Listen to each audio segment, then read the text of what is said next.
क्या करेगी पुलिस? मर गई वो बेचारी औरत, अभी उसका कुछ नहीं होने वाला है। जिसने ये सब काम किया उसका कुछ नहीं होने वाला है। आगे जाके ये भी बोलेंगे कि ये ड्राइव कर ही नहीं रहा था। The main accused in the Worli hit-and-run case, Mihir Shah, has now been arrested by Mumbai police after being absconding for over 58 hours. He will be produced before the court today after being arrested from Virar near Mumbai. Mihir Shah was charged with culpable homicide not amounting to murder, rash and negligent driving, endangering human life, endangering life and personal safety, committing mischief amounting to cause loss and damage. Alongside Mihir Shah, 12 family members and friends accused of aiding his escape have been detained as well. This comes after Shinde Sena leader and Mihir's father Rajesh Shah was granted bail by Mumbai court. Cops have in fact recovered CCTV footage that shows that the car dragged the woman for about 1.5 kilometers, pulling her off the bonnet, after which the accused exchanged seats with the driver, abandoned the car and in fact fled from the spot as well. Meanwhile, another hit-and-run incident was also reported in Maharashtra's Nashik, where a woman died on spot after being hit by a car. Sir, अभी जो है police ने ये कहा है कि मिहिर शाह को arrest किया गया है शाहपुर से। सर, आपको लगता है कि आप कई बार कह रहे थे कि धाराएं सही नहीं लगी है, तो आपको लगता है कि अब जो अरेस्ट किया तो आपको न्याय मिलेगा? अभी तो न्याय मिलने वाला नहीं है, क्योंकि उसको 24 घंटे का अंदर पकड़ लेता तो समझ में आता था। अभी बताओ, अगर उसने गुनाह नहीं किया तो वो छुप क्यों गया? उसने गुनाह नहीं किया तो वो छुप क्यों गया? वो सामने क्यों नहीं आया? अगर उसने नहीं लेके गया News 18 and Federal Bank Primetime Studio.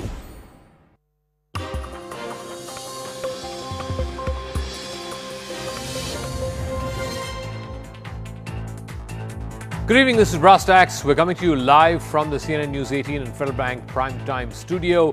The Worli hit-and-run case has shocked not just the people of Mumbai but everyone around the country, because the main accused has now been nabbed. He's been sent to police custody. He's the son, by the way, of a Shinde Sena district secretary, Mihir Shah. But it was not without its fair share of drama after a manhunt that lasted for almost 60 hours. But the Worli incident cannot be seen in isolation. Over the weekend, there was another incident, this one which happened in Nashik, where 2 police personnel were run over. You also had another incident in Pune. Just a few months ago, you had the Pune hit-and-run case where there was this luxury car which was driven by a minor who was the son of a builder. He rammed into 2 techies.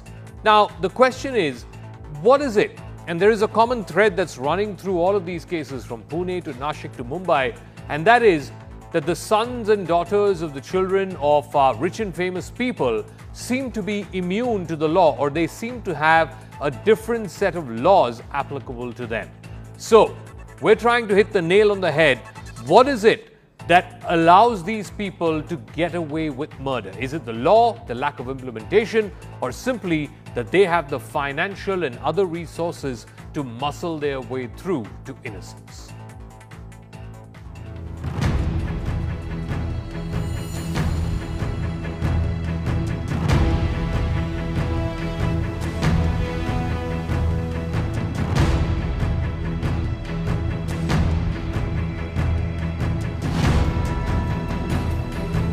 तो न्याय मिलने वाला नहीं है, क्योंकि उसको 24 घंटे का अंदर पकड़ लेता तो समझ में आता था। अभी बताओ, अगर उसने गुनाह नहीं किया तो वो छुप क्यों गया? 3 दिन छुपा क्यों? इसका राज क्या है? इधर इसमें कुछ पॉलिटिक्स रहेगा इसलिए वो छुपा है ना? हाँ, अभी वो ऊपर से वो लोग प्रेशर डालेंगे, हो गया खत्म। क्या कर सकते हैं हम लोग? ये सभी लोग कानून के सामने, कानून के दायरे में एक समान है, और इसलिए मैंने ये इंस्ट्रक्शन पहले दिन में दिया है। और कार्रवाई आप देख रहे हैं, उनके फैमिली के साथ हम लोग हैं, हमारे ही परिवार के लोग हैं, ऐसा मैं मानता हूँ। और निश्चित रूप से उनको भी जो सपोर्ट चाहिए, कानूनी सपोर्ट चाहिए, उनको आर्थिक सपोर्ट जो भी है वो कम करें। मुझे लगता है कि सबसे कठोर शिक्षा जो है देश में वो इस मिहिर राजेश शाह को मिलनी चाहिए, जो बुलडोजर जस्टिस हर जगह ये रेजिम देने की कोशिश करता है। उनके घर पे अभी करके दिखा। बीएमसी किसी पे भी कार्रवाई कर सकती है, रास्ता जिसने बनाया, सीलिंग जिसने बनाया, लेकिन मिहिर राजेश शाह पे कार्रवाई होगी कि नहीं होगी, ये बीएमसी ने जवाब देना जरूरी है। उनके घर पे पहले बुलडोजर लेके जाओ। वर्ली हिट एंड रन में जो लूपहोल्स आहे, ये सरकार ने, शासन ने और सरकार के लोगों ने जानबूझकर ये प्रकरण को दबाने की कोशिश की है।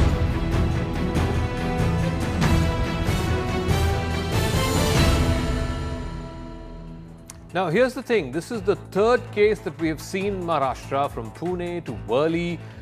In the last month or so, there is a systematic use of money power and muscle power to try and subvert the course of justice. Let's just compare the two cases. What happened in Pune a few weeks ago and what happened in Worli in Mumbai. The Pune hit and run case, it happened in May of 2024. Two young IT professionals, a man and a woman, were mowed down by a Porsche car, a high-end sports car that was driven by a minor. In the Worli hit and run case, which happened in July, just a few days ago, the youth was driving the BMW. He mows down, he drags down a couple, a woman and a man, but the woman who was sitting in the rear seat was dragged for 1.5 kilometers up to the Bandra Worli ceiling. The Pune hit and run case, the minor who is the accused happens to be the son of a prominent builder, and the system went out of its way to try and ensure that he is not fixed. Now, the driver in the Mumbai case happens to be the son of a Shinde Sena leader, and he was arrested yesterday. He's been produced in court today. In the Pune hit and run case, the accused was granted bail after the judge, quite bizarrely, suggested that he should write an essay apologizing for his behavior. He did so, and he was granted bail. And then, of course, again, he was brought back into custody. As far as the Worli case is concerned, this man, Mihir Shah, the son of a Shinde Sena leader, has been absconding for the better part of almost 60 hours after this crash. Finally, he was nabbed by the Maharashtra police. In Pune, the blood sample, and there was the accusation against the doctors at the Sassoon hospital there that they tampered with the blood sample, they changed the blood sample of the accused, and thereby he got away with murder. Whereas in the Worli hit and run case, the accusation is that the Shinde Sena leader helped his son escape from the scene of crime. In Pune, the father and the grandfather, both of them were held as accused. They were arrested for coercing the driver to take the blame. In Worli, the Shiv Sena leader was accused of destruction of evidence. He's been expelled from the party, but he's now out on bail. So, we've done that comparison between what happened in Pune and what happened in Worli, but the fact of the matter is, how can someone be okay with the fact that here is a politician's son who's accused of running over a woman who is now dead and a man who's fighting for justice for his wife? They dragged the body on the bonnet of the car for 1.5 kilometers up to the ceiling, then exchange seats. The driver sits on the seat that's behind the wheel and then drags the victim's body for another few hundred meters. Mahesh Tapase is national spokesperson of the NCP Sharad Pawar faction. Sushil Vyas will be joining us, national spokesperson of the Shiv Sena, the Eknath Shinde faction. Of course, Rajesh Shah belongs to the Eknath Shinde faction. Yashwardhan Azad, former IPS officer, Ashutosh Srivastava, is the lawyer of the accused family in the Pune car crash. Let me first start with Sushil Vyas, who's from the Shinde Sena. What explains the fact that here was a 24-year-old who mowed down two people, one of them is dead, and then he ran away. His driver has taken the blame, but it took a good 60 hours, almost 3 days, for the Maharashtra police to apprehend this young man? Very unfortunate. It was a heinous crime. Nobody can say that it is. Nobody can insult this person. But as far as the police is concerned, police has acted as per the law prescribed. Law has laid down. The 10 different committees were formed. Teams were formed of crime branch. They were there on the job. They have arrested the father of this accused immediately. They have arrested driver. They have arrested 12 more people. And then ultimately, after 60 hours, as you said, he himself was arrested yesterday morning. And then the accusation of this culpable homicide not amounting to murder, that is under the new act of Bharatiya Nyaya Sanhita that replaces Indian Penal Code under section 105. There will be 238, as you said, 60 hours, and all evidence and all that. That removal of evidence and disappearance of evidence, that 238 new section is there. So nobody is shielded. As Chief Minister went on record saying immediately after this unfortunate incident that nobody will be shielded because of political connection. All are equal. They will be treated equal. And it seems to be that everybody is equally treated. Mr. Vyas, there is no lacuna. I also want to bring in Mahesh Tapase of the NCP. Mahesh Tapase, on the 7th of July, Mihir Shah's car rams into a couple that was riding on a scooter just ahead of him. This was in the early morning hours of Saturday. The victim, Kaveri Nakwa, succumbs to her injuries, but not before she's dragged on the bonnet of this car for a good kilometer and a half up to the Bandra Worli sea link. The next day, the father of the accused, Rajesh Shah, he's arrested. He's granted bail. Bail has been granted for 15,000 rupees. The accused, who is Mihir Shah, after a good 58 hours, is picked up from Shahpur. About a dozen odd family members and friends of Mihir Shah have also been picked up in the run-up to him being finally apprehended. The point is, the Shinde Sena, the government in Maharashtra is saying, we have done everything as per the book. What more do you want from them? Well, Zaka, there are two things to it. I'm sure that Mr. Azad would agree to it. Since his father was already apprehended by the police and granted a bail, I'm sure the family would have communicated to the boy that such and such things happened.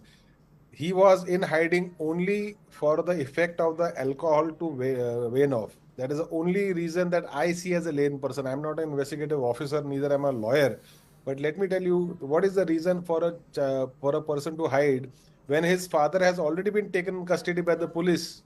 There is no other reason. He was hiding purely to hide the fact that he was under the influence of alcohol. He dragged a woman almost to the length of 2 kilometers, and then she had to, unfortunately, she succumbed to her injuries. And this was very, very highly insensitive. No doubt that the Chief Minister of Maharashtra, right from day one, said that nobody is above law. But why did the police not take immediate action? Was there no coercion on behalf of the police and the family members and the father to see that the child, that boy, whoever the victim is, whoever the accused is there, is called and is taken into custody? His mother, his sisters, they are in glove, they are almost hand in hand with him. Yeah. And this is something very Yashwardhan Azad, the contention by the opposition is this young man, Mihir Shah, was allowed to be, out of the police's radar for almost 60 hours, more than 2 days, because by the time they apprehend him and bring him back for a medical test, whatever alcohol presence was there in the blood alcohol level, after 48 hours, it will vanish. Therefore, the Mumbai police gave him almost a free hand. They overlooked the fact that this Mihir Shah was absconding. Do you buy that theory? Not really. I understand the gravity of the offense, and he has really behaved like a criminal, I agree. But to say that the police colluded to make him escape is a little thick. I'll tell you, in situations like this, you have the modern technology to trace the accused. You have the CCTVs, you have the electronic evidence and things like that. But he switched off his mobile and he ran away. This was 5 o'clock in the morning or 4:30 in the morning, when the police presence is at its thinnest anywhere. And so if he went away and he was traced immediately when that electronic beep came in the form of the signals which came from the towers. So I won't sort of agree with that, but certainly what is important is the larger question which you have raised is that why do the rich and powerful continue doing this? Yeah. A man who, after committing such a grave mistake, a crime, I'm sorry, and drags the body, and then even after that, Zaka, the body, when it is put on the road, you just crush and, ride over it. Yeah. That is a premeditated murder. So let it not be the impact of the alcohol. Let him prove that he was under alcohol. Let it be a premeditated murder when you're fully, conscious, and then you have an accident. Apart from the 1063 or whatever is 10 years punishment, this also looks like a premeditation along with the fact that you were hiding evidence. Okay, let me ask Ashutosh Srivastava. I know you're defending the accused in the Pune car crash, who happens to be a minor. The Worli case is slightly different, in fact, very different from the Pune case. But I do want to ask you, Ashutosh Srivastava, that what is the condoning factor as far as this accused is concerned? Today we saw bulldozers being raised on the pub where he was served. My understanding is he was within legal age to be served alcohol. The point is not that you bulldoze the pub. The point is, if anything needs to be bulldozed, it is Mihir Shah's house. It is Rajesh Shah's house. That's what the government and the BMC should be demolishing or bulldozing. If at all, they should be doing that at all. If it is, found to be legally scrutinizable and so on. But to bulldoze the bar which served a legal adult alcohol, and then he goes on to crash a car, I mean, that's just bizarre. Yes, I completely do agree with you. I think, the people who do not have direct role in any alleged offense should not unnecessarily be dragged, and even their businesses should not be damaged like this. However, I know that the age for serving the liquor is 25 in Maharashtra, so that is a part that has to be checked and verified. However, I think rule of law has to be followed.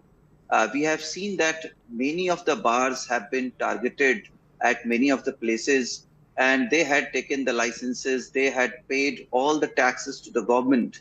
And it is a big loss to them, not only to them, but also to many of the employees working in such bars or such restaurants. No, I just want to be very clear about this, Ashutosh Srivastava. I believe even in the Pune case, where the accused, in this case was a minor who had no business to be served alcohol, he was, and then he came out. So, I believe there too, Ashutosh Srivastava, the action has been taken against the bar. I don't get it. I mean, is it the job of bar owners and bar managers to ensure that, people who are drunk and walk out of their bar do not get into brawls or accidents? See, as per the Juvenile Justice Act, Section 77 lays down the punishment for any such manager or bar restaurant, people who are involved into serving liquor to minors. And they were already arrested, and the punishment prescribed, is around 7 years maximum punishment if it is proved. So I think that part, when it was already taken care of and the police had already registered the FIR additionally and arrested the bar owners and also the managers who were involved in serving the liquor to minor, I don't think thereafter there is any need of, breaking or bulldozing such bars. So let me ask Sushil this, because this seems to be that they are putting the cart before the horse. The fact of the matter is, at least in this case, my understanding is, and correct me if I'm wrong, my understanding is that to be served hard liquor, you have to be above 25 in Maharashtra. But to be served beer and wine, even if you're under 25, that is fine. Now, we don't know what this young man was served. But the point is not whether he was served or not served, and that's not the crime. His crime is, after having been drunk and inebriated, he took the wheels of a car, went and mowed down someone, and then dragged that body all the way for about 1.5 kilometers till the Bandarwali ceiling. That is the crime. That has nothing to do with the bar owner or the bar manager or whoever it is that served him alcohol. Jaka, you are right.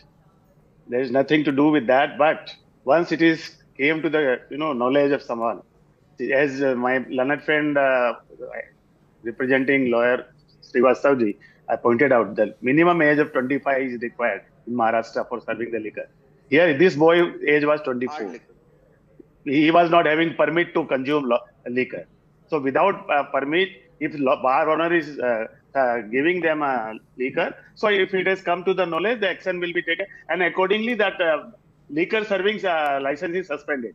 They can only continue with the restaurant. And then later on, the municipal corporation of Mumbai, they came to somebody brought to their knowledge that a certain part of that bar was illegal, so they have just demolished that illegal part of the bar. Don't you find this whole thing so farcical that after this entire case, which captured the national media's attention, now you're saying, oh, they've built illegal structures. Now you're saying, oh, there was some unauthorized construction there at that bar, and therefore we have to demolish parts of that bar.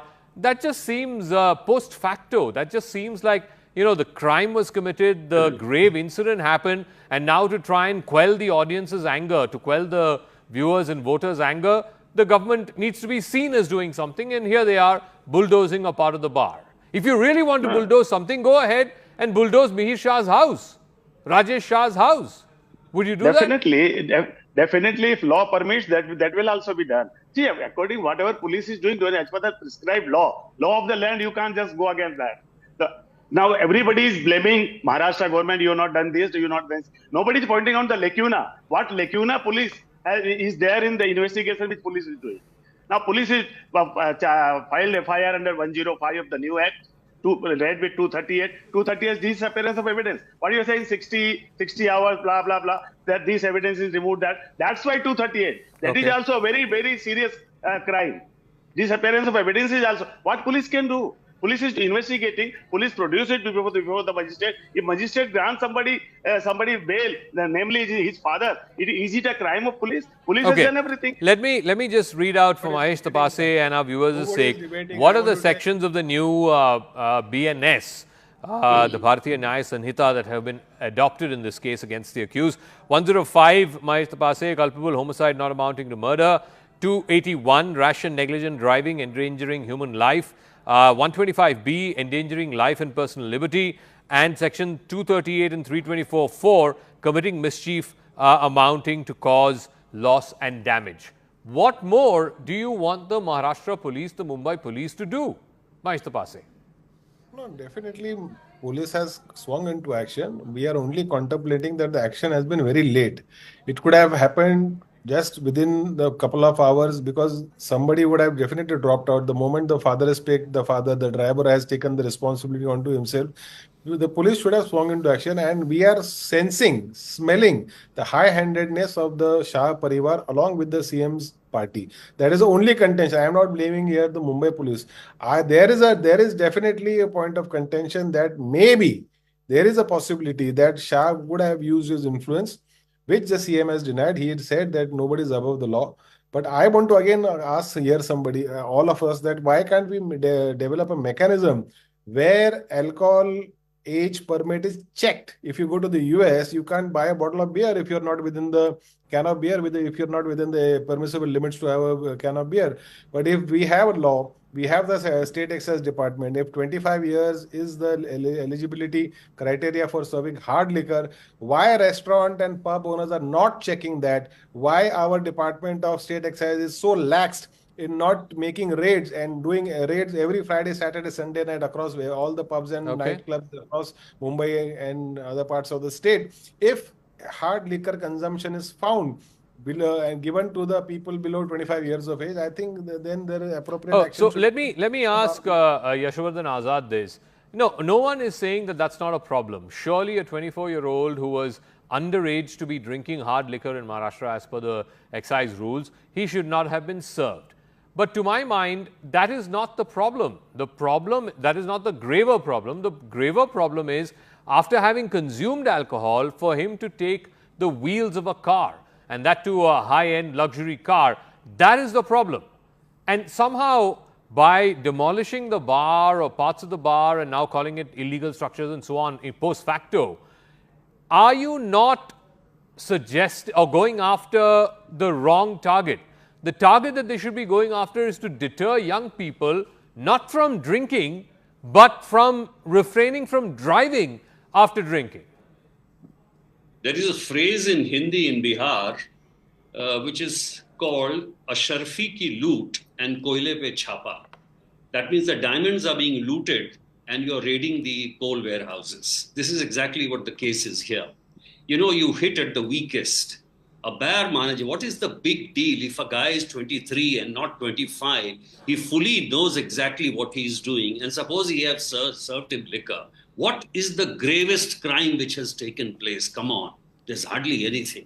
Because the most important part, as you pointed about, is the damn premeditated murder which he has committed. Exactly. More the reason, if he says that he was not drunk, more the reason the crime is more. That he saw this lady hanging on the bonnet, dragged it for 1.5 kilometer, and then dashed it on the road, and then went over. I mean, we always hit at the wrong target. And I'm extremely happy when you said that this gentleman must be having some unauthorized construction at his resort or his home or a couple of homes, that those are the places which the bulldozer should actually, raid. The other thing, Zaka, is that what is happening in this country is we are becoming very, very lax. As it is, the 304A was made for the rich and powerful, because it was, all the rich people will have cars, so even if you do it, it's bailable, and it was hardly 2 to 3 years. Then the culpable homicide came. And now, I'll tell you another thing which is happening all over the country. The worst treated by the state governments is the traffic department. You see the traffic constable standing at 44 degrees centigrade, and there is no important gear and nothing. And that is why you're having more and more hit and run incidents involving the traffic. Let me ask Ashutosh Srivastava, and I'll give him the final word. In the case of the client that you're defending, the Pune hit and run accused, A, he was underage, B, he was inebriated, nobody should have been serving him alcohol. But the most important thing, as Yashwardhan Azad says, is that why did he take the wheels of a car after being in an inebriated condition? And then why did he mow down people? The fact of the matter is, and this is the crux as far as the crime is concerned, which is culpable homicide not amounting to murder. Whether he was served alcohol, not served alcohol, minor, major, few months short of being major, those are incidental, those are secondary. What is the crux of the issue is that he mowed down someone who was an innocent bystander or a passerby. Ashutosh Srivastava, that is what needs to be addressed. That should be the focus, not the surround sound around it. Ashutosh. See, first of all, there is a lot of difference between both the two cases. Here, what happened in Mumbai, or what has been shown, that a lady who was stuck in the car between the wheel and the bonnet was dragged for 1.5 kilometers approximately. So there was complete knowledge to the accused that this act would be causing death to that lady, and this is what is called culpable homicide. And hence the section 105 of the new BNS Act has been implicated. No, but that is true for your client also. He knew fully well that the two IT folks who were walking ahead of him and he mowed them down, that they were dying. Yes, he knew the gravity of what he was doing. Yet his father, his grandfather, everybody has managed to get bail. See, that is why Section 75 of the Juvenile Justice Act was implicated, and the father, being responsible, was also made an accused in another FIR. This is what is the law about. Because you cannot punish both the father and the son. Mr. Azad, Mr. Tapase, and the gentleman from the Shinde Sena, thank you very much for joining us. We'll see how this plays out through the course of the next few days and weeks, because ultimately, we've had multiple cases across Maharashtra, Mumbai, Pune, the one in Nashik that happened over the weekend. Joining us now on the broadcast is former Chief Minister of the state of Maharashtra, Prithviraj Chavan. Now that the accused in the Worli hit-and-run case has been remanded to police custody after he was absconding for almost 60 hours, do you feel, Mr. Chavan, that the law has finally taken its course and that the public outcry that we saw has been assuaged to an extent?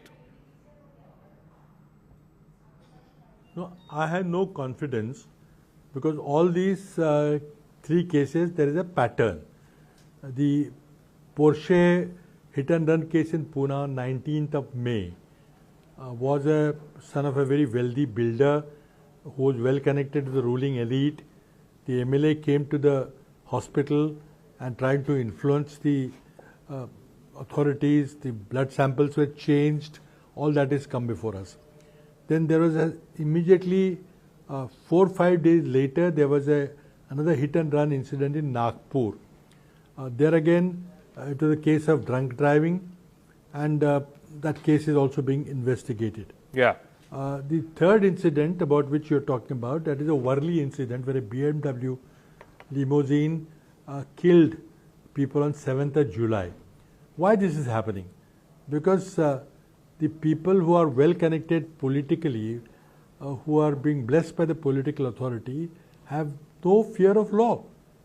The keys are being handed over to youngsters without a driving license. Cars are being driven without registration or a number plate. People are visiting bar, getting intoxicated. Use of drugs is also suspected. Okay. And I don't think there is no fear of the police. There is no fear of the authorities.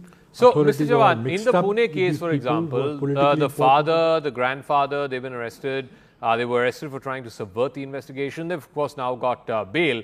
The minor in custody of his aunt. In the Worli case, the accused has been sent to police remand. He's a major, he's not a minor. His father has been arrested, granted bail, and now been expelled from the Shinde Sena. Do you not see this as being qualitatively different, that at least the government is being seen to be taking action against one of its own? No, this is no. I think this is too little, too late. Now the person has been temporarily withdrawn from the party, but he'll be a member of the party. He'll continue to work for the party. He'll continue to receive the political patronage. Now, what people want to see is strict action taken against the culprits, and they should be put behind the bars. The full force of law should visit them. That is unlikely to happen. Okay. And by Mr. some Prithviraj pretext or the Chavan, other- former Chief Minister of Maharashtra, will see how this story plays out, but it really has, really upset and angered a lot of people. The fact that someone who happens to be a politician's son could run over a middle class, a lower middle class lady, drag her body for a good 2 kilometers almost till the sea link and then dump it. That is just completely outraged. Normal, sane, right-thinking Indians who've been aghast at this story. Meanwhile, here's another story that we've been at the forefront of. CNN News 18 is exposing the nefarious designs, the drug designs of Pakistan. On the one hand, Pakistan continues to sponsor terror. On the other hand, they are waging a proxy war. CNN News 18's Shrivastava and Akash Sharma get you this nexus and how it functions and how far and wide it has spread its tentacles across the valley. First, we bring you the testimonies of those who were at the center of this web. Never before heard revelations will blow the lid of this entire drug nexus in the Kashmir Valley.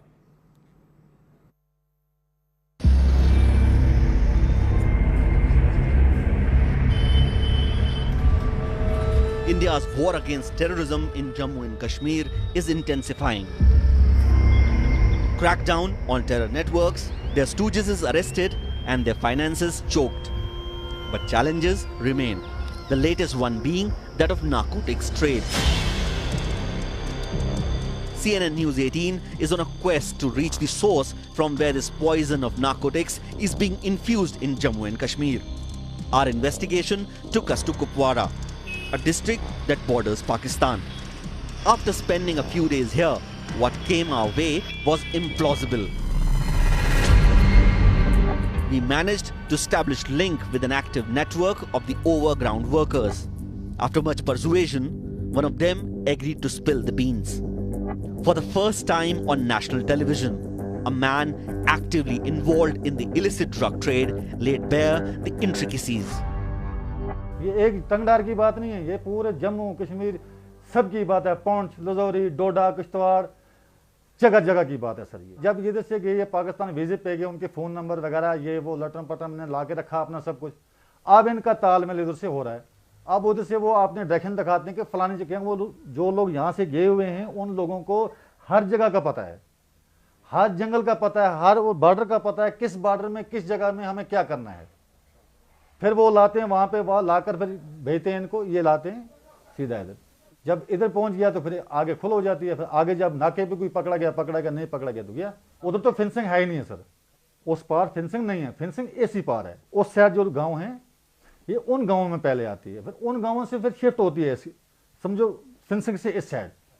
जब इस side से fix होगी फिर चला गया काम आस्ता आस्ता, फिर इन्होंने बिक्री करना स्टार्ट करते हैं। गरीब जो होगा लालच में आ जाएगा, गरीब जो होगा जिसको घर में खाने के लिए नहीं होगा। आज ऐसे लोग भी हैं जिनको घर में खाने के लिए भी नहीं है सर। जब कोई गरीब होगा बोलेगा इसने मकान बना लिया, इसने बिल्डिंग बना ली, इसने गाड़ी ले ली, इसने जमीन ले ली फलानी जगह में, अब अगर मेरा भी रुपया 10-20 हज़ार 50 हज़ार मुझे मिल जाएगा, मेरे बच्चे भी खाना खाएंगे। बच्चों के लिए तो हर एक कुर्बानी देता है। ग्रेनेड आते हैं, हथियार आते हैं, वो पता नहीं क्या बोलते हैं, AK-47 पता नहीं क्या बोलते हैं, वो आती हैं। मैगजीनें आती हैं, गोलियां आती हैं, बारूद आते हैं, तो ये बिक्री करते हैं, उसके फायदे में इनको मिल जाते हैं हथियार वो आगे एजेंसी पहुँचाते हैं, आगे आपने ठिकाने पे जहाँ उनको बोला होता है। ये पूरी जम्मू कश्मीर की पूरी बॉर्डर से आता है sir. Our inquisition took us to our next stop, Poonch. We established contact with an insider who gave us insight into the operational details of the narco terror network. After agreeing to meet us at a remote location and on condition of anonymity, this insider corroborated the claims made by the overground worker. आप terrorism और drugs को अलग नहीं कर सकते। पहले जब यहाँ टेररिज्म आया, फिर उसके साथ ड्रग आया, उससे पहले ड्रग का कोई नाम नहीं था, और वो जो ड्रग अब आया है वो अब हमारी नस्लों की जड़ों में चला गया है, अब वो पूरी सोसाइटी को ख़राब कर रहा है। जब लोग ड्रग में पड़ जाते हैं तो फिर वो टेररिज्म में भी सॉफ्ट टारगेट बन जाते हैं। ड्रग जितना है ये क्रॉस बॉर्डर हो रहा है, हमारे बॉर्डर से आ रहा है, हमारा पड़ोसी मुल्क भेज रहा है, और मिलिटेंसी जो है वो भी वही भेज रहा है, तो पीछे से भी ये जुड़ा है। तो ये तो है ना कि फिर वो उसी रास्ते से आ रहा है, बॉर्डर के सटे इलाकों से लोगों का हो सकता है आपस में वो लिंक तो है ना। We are in Kupwara right now, one of the last districts in Kashmir to touch the LOC. Also, one of the districts famous for its notoriety in narco-terrorism. But what is this narco-terrorism chain that we keep talking about? What the officers believe that people and those who live in the bordering areas, they get access to drugs and narcotics flung across the border into Pakistan. That is picked up by the OGWs, the overground workers, and that is further sold to get money. And this drugs goes on to people and youth living in Kashmir and Jammu. And when that money that is collected, that makes its way back into Pakistan in the Indian currency, that is when the chain of narco-terrorism is completed.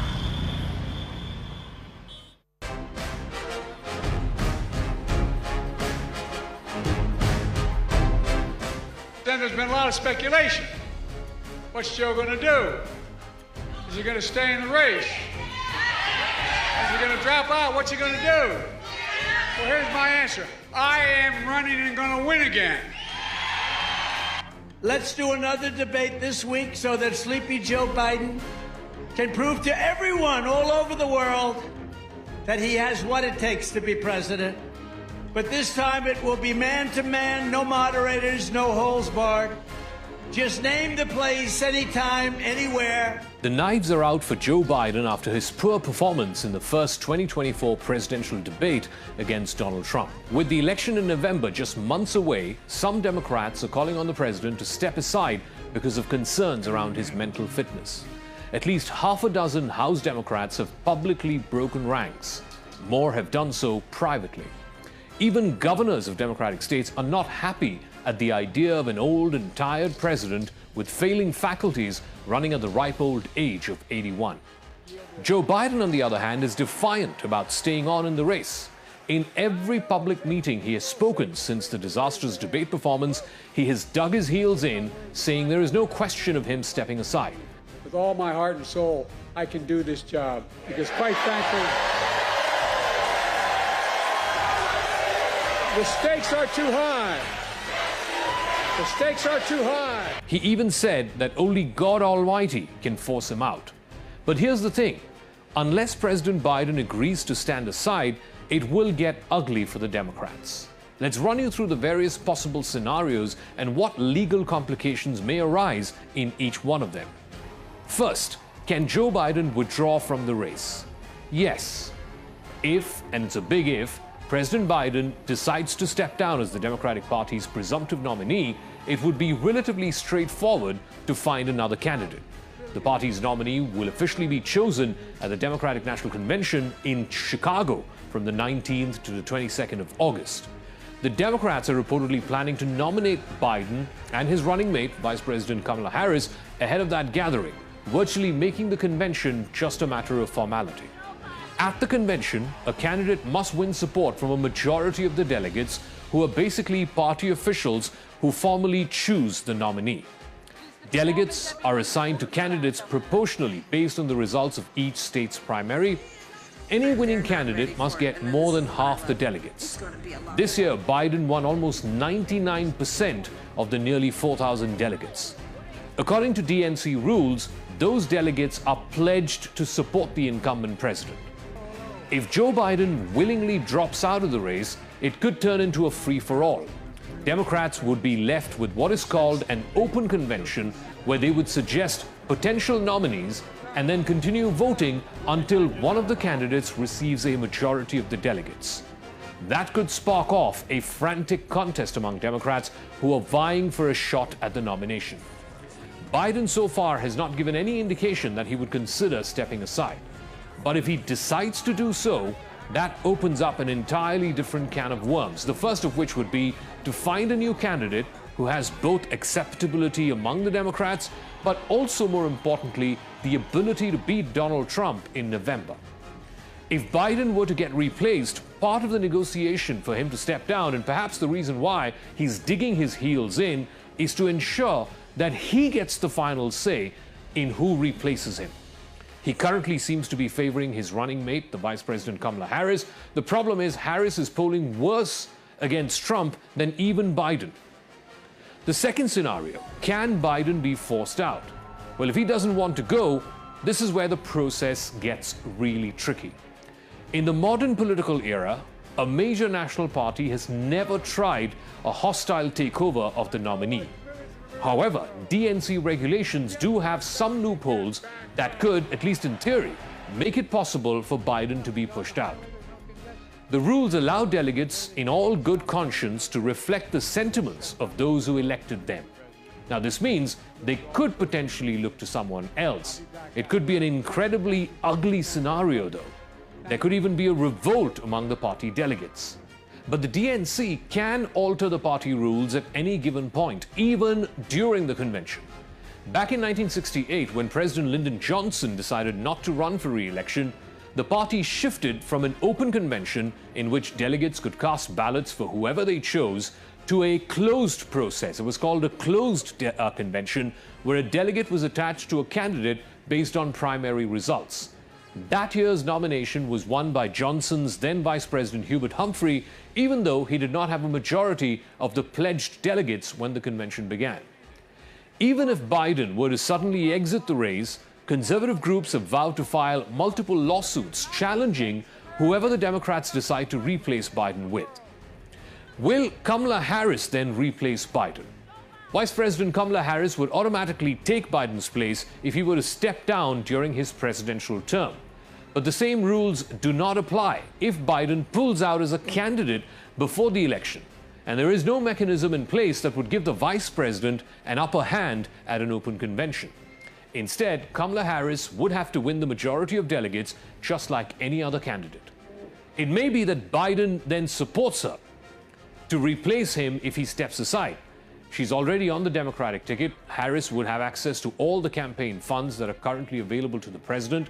She also has a national profile, but her relatively low popularity amongst the wider American public might be a disadvantage, particularly if she goes up against Trump in November. The other frontrunners are all governors from different Democratic states. Gavin Newsom of California, Gretchen Whitmer of Michigan, and J.B. Pritzker, the governor of Illinois. Could the 25th Amendment be invoked? The 25th Amendment of the U.S. Constitution allows the Vice President and a majority of the cabinet to declare the President unable to perform the duties of his office. If the 25th Amendment is invoked, then power is transferred to the Vice President to serve as the acting President. This has never happened before in the 248-year history of American democracy. But following the disastrous debate performance, senior congressional Republicans have called on Biden's cabinet to consider invoking Amendment 25. After the U.S. Capitol riots back in 2021, the Democrat-controlled House of Representatives had approved a resolution urging the then Vice President Mike Pence to invoke the 25th Amendment to remove Donald Trump. But that move went nowhere. So in the end, it boils down to one thing. Will Biden step down on his own? If he does, then Democrats have to find a consensus candidate who can beat Trump in November. And if Biden doesn't, then the Democrats have to swallow their pride and see Biden losing to the same man he beat 4 years ago. So 2024 is the year of elections. As many as 50 countries around the world are going to be going to polls. We've had polls here in India just this past week, in Britain and France. But the big one is the US election later this year. And there seems to be almost a chorus now building that Joe Biden, the incumbent president, should drop out of the race and make way for a younger Democratic face. And this is particularly after the CNN debate last week, where he was thought to have performed poorly. So let's try and make sense of the US race so far, this whole churning that we're seeing in the democratic world. All of that, try and make sense with Mr. Mukesh Aghi. He's the president and CEO of the US-India Strategic Partnership Forum. Thank you very much and welcome back to India. Thank you. So let's start with this whole chatter around President Biden and whether he should run for office again. Is he fit enough to run for office again? And particularly, it's been accentuated after the CNN debate performance. What is your view? Do you think he is there? Is he fit enough, mentally agile enough to do the job again for another term? Well, you have a massive debate happening on that issue. And you have within the Democratic Party multiple camps. Some camps are saying, hey, let's support him. Yesterday, the U.S. Senate among the Democratic Party met and they advised President Biden not to run. Then you had the Black Caucus on the House side, said we will support for him to run itself. Then you have large donors who are basically holding off giving money, saying that they want a newer, younger candidate. Because all polls numbers are showing that today, if elections are held, that Trump will beat President Biden. So I think for Democratic Party, in order to save the Senate, in order to save the House and the White House itself, they have to make a decision and move forward itself. They can't live in the current turmoil. If he were to decide not to run, who then is best placed, according to you, to be the Democratic nominee? Well, again, three broad camps there. You have a camp within the White House saying that Vice President Kamala Harris should run. And then you have another camp which is saying basically the governor of California along with Gretchen from Michigan should run. And they have another camp which is basically wooing Gina Raimondo to consider for running. So I think all three are debating. I think they have to decide in the next 2 weeks. One candidate, go behind the candidate and make it happen then. Let's say if it is Kamala Harris, and I want you to walk our viewers through what are her advantages and what are her disadvantages, because ultimately, whoever that candidate is has to go up against Trump and be able to beat Trump in November. You think she can do it? So you have Biden-Harris campaign, which has accumulated hundreds of millions of dollars towards campaign funding. Anybody who runs that will require almost $1 billion to run. So that's the advantage she has. The fundamental question is, can she woo the younger voter? Can she woo the middle to the right voters? Can she get the business community backing her? That's the question which we need to answer. So let's talk about the other side, which is Trump. It's almost certain that he will be the nominee. They're going to have the convention in a few days from now. How should India view a Trump 2.0 presidency, which is more than likely? Well, you have to look at Trump 1.0 presidency. He was good for India in every aspect. Yes, he took away GSP. The challenge is going to be while Biden presidency is much more structured, Trump will be much more transactional. It'll be whimsical. So I think we'll have to basically eat the bullets when you talk about Harley Davidson and others, and more will come from that perspective. So I think we need to have a thick skin to deal with that itself. So I think overall Trump presidency or Biden presidency both are good for India, because it's not about a president. It's about the geopolitical environment. It's about the economic relationship. In every aspect, U.S.-India relationship is going to strengthen as time goes by. But there's a big fear that if Trump comes, he'll pull out of NATO, he will leave Ukraine to fight its own wars. He will really not care about the rest of the world as much as, let's say, a Democratic presidency would do. Wouldn't that be concerning for India, particularly in the context of China? Well, if you look at from every aspect, Trump will get much more aggressive on China. Will put in more tariffs. And India plays a pivotal role because a lot of US companies would like to de-risk from China as Trump comes in. So more traffic, more companies will move into India from that perspective. He also sees India as a counterbalance to China from a military perspective also. So I think if Trump comes in, pulls out of NATO, pulls out of Ukraine, I don't think that has an impact on India. Impact will be more from China. It'll be beneficial for India if Trump takes a much more stringent, strong stance against China. I do want to ask you, we've been talking about this de-risking, decoupling from China since COVID happened. It's been 4 years. What do Indian companies need to do to try and be the beneficiaries, if you will, of this de-risking by global companies, including American companies? Well, we should look at Vietnam. I mean, Vietnam has been able to attract more companies than India. And why? Because it's a very speedy process. Ease of doing is much, much easier. Tax structures are simpler. Dispute resolution is much, much faster. And ease of doing business is much more expedient. So I think we have to look at Vietnam as a model and try to basically emulate that. The challenge we have is India is not one country. You have states. Every state has different policy. And somehow we need to streamline between central government and the state government some of those policies itself. I do want to talk a little bit about India. India, of course, had elections recently in the summer, and I'm sure it was very keenly watched stateside as well. What's the view now of Modi 3.0, the view from, let's say, Washington? Well, you have to look at the noise we were hearing was India's democracy is fading. India is becoming much more autocratic. India's human rights are being violated. And after this election, suddenly everybody is saying India is a role model for democracy. India is a country everybody should emulate. The transition of power happened so smoothly. There was no storming of the Capitol. There were no lawsuits itself. So India has become an example for the world as a democratic country. So what does that tell you? Does that tell you that that whole perception of democratic backsliding was basically because some people did not like Modi, and now that he's got a reduced mandate, it seems like, okay, the Indian people can decide what's best for themselves? No, absolutely. I think the issue was not India.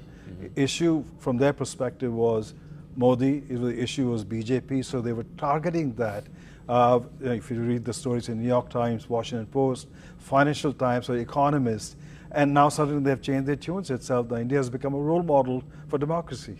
What is the view, though, of Rahul Gandhi? Of course, he's done well. The Congress has done well. They've gone from 52 to 99 seats. The opposition bloc is now a substantial bloc in Parliament. I don't know if you got a chance to see the first few days of the recent Parliament session. He's now the leader of the opposition. Is there a view that his time will come, or that he's getting himself ready for the top job? Well, I think he's still an unknown commodity in the U.S. Okay. And I think that's where he has to come out, basically talk about his policy agenda, talk about his foreign policy positioning itself. Because so far, what we have seen so far in the parliament is opposition to everything. I think they have to change their stance, talk about how they can do things better for the country, how they can build better foreign relationship. The substance has to come out for the world to get to know Rahul Gandhi. I do want to talk to you about some of the other elections that have happened recently in Britain. There is now a Labour government, first time back in power after 2005 elections. And then you have in France the surprise election where the surprise left-wing alliance seems poised to form a government. Where do you see this coming from? I mean, there's been a lot of talk about a cost of living crisis. People in the bottom end of the pyramid are really feeling the heat because of the Ukraine war and other reasons, COVID, etc. Do you see a sort of political correction happening? I think it's a combination of multiple things. One is in UK for 14 years of conservative, people wanted change. But also more important is the disparity of income gap is getting bigger and bigger. It's not just only UK. It's in France, it's in the US, it's around the world itself. Even in India, actually. Even in India also. So I think that has to be corrected itself. You look at France. I mean, say we thought Marine Le Pen team will come and take over, but the left united and took over itself. Again, there was the issue of unemployment, the issue of income disparity itself. So I think this momentum moving to the left is suddenly picking up. Okay. And we'll see what happens in the US. But what we are seeing is people are saying, we are not well off. We need to have a better sense of income, better sense of living itself. So that momentum has picked up quite a bit. What about on the issue of immigration? Because that was also a big lightning rod issue, whether it's in the UK or France or even in the US. I know immigration and this whole business of illegal immigration is a big talking point. So the view from the right is, they're here illegally, they need to be thrown back to the countries that they've come from. And the view from the left is, we need these people because we need labor. How do you see the whole immigration debate now playing out in light of these elections? Well, you have to understand the income disparity plays into immigration, especially illegal immigration itself. And as you try to correct income disparity, I mean, say if you look at the third largest illegal people crossing into United States are Indians now. And so, number one is Mexican, then El Salvadoran, and then Indians itself. If you look at France, you have people coming from North Africa itself. You look at UK also. I think you have to find a balance. When you go into Europe, the older population is not contributing to social security system. They're not contributing towards the income tax. You need younger population, but when you're having a lesser birth rate itself, you need immigration to fill in. So I think every country needs to look at it from that perspective, find the right balance, and adjust, fine-tune the immigration policies. All right, and final word. So come this November, what's the new White House going to look like? Is it going to be a Trump presidency? Is it going to be a Biden returning back to power? Is it going to be another Democratic candidate? What is your crystal ball gazing as far as November 2024 is concerned? It's so early to say. You have 4 months left. A lot can happen between the 4 months itself. And you have to understand, it's the last 1 week which kind of makes a difference. It's the last 1 day when you get the vote out that makes the difference itself. So I would say it's very hard to...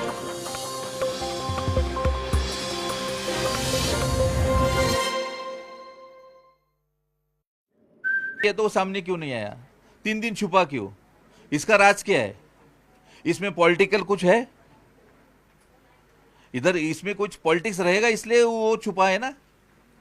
हाँ? अभी वो ऊपर से वो लोग pressure डालेंगे, हो गया खत्म. क्या कर सकते हैं हम लोग? हम लोग गरीब लोग हैं. हम लोग क्या बड़ा वकील नहीं कर सकते? हमारे पीछे कोई नहीं है. सर ये भी कहा जाता है इन्वेस्टिगेशन में कि आप लोग जब स्कूटी पे थे तो तकरीबन 1.5 किलोमीटर तक आपकी वाइफ को गाड़ी से धक्का लगा गया. ऐसा कौन बोला 1.5 किलोमीटर तक गया? अभी बताओ, सीजे हाउस से सीलिंग कितना किलोमीटर है हमको बताओ. सीजे हाउस आप जानते हैं? सीलिंग जानते हैं? फिर मेरा औरत क्या उधर गिर के 1.5 किलोमीटर गिर के क्या चल के गया उधर? I want him, but we should get justice. My mother should get justice.